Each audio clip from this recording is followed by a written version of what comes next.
Most people live in a state of constant war with reality. They say, I shouldn't have lost that job. He shouldn't have treated me that way. It shouldn't be raining today. They spend their limited mental energy wishing for a past that didn't happen or a present that isn't here. But there is a hidden philosophy used by emperors and slaves alike that turns this struggle on its head. It's called Amor Fati, the love of fate. It's the realization that everything that happens to you, the good, the bad, and the ugly, is not just okay.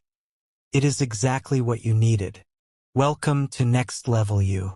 Today, we're learning how to turn lead into gold. Amor Fati wasn't just a Stoic catchphrase. It was Friedrich Nietzsche's formula for human greatness. It's the shift from being a victim of your circumstances to being the architect of your response. If you can learn to love your fate, you become invincible. Why? Because you can no longer be defeated by bad luck. Let's look at the psychology of the oxygen of obstacles. Imagine a fire. When a strong wind blows, a small candle is extinguished. But a great forest fire? That same wind makes it roar. It consumes the wind and turns it into fuel. Most people are candles. One bit of bad news and their light goes out. The next level you is the forest fire. Amor Fati is the practice of looking at a disaster, a breakup, a financial loss, a physical injury, and saying, this is the fuel I needed to reach the next stage. You don't just tolerate the challenge. You love it because it provides the friction necessary for growth. Without the resistance of the air, the bird cannot fly. Without the resistance of fate, you cannot evolve. Epictetus, the slave-turned-philosopher, said that every event has two handles.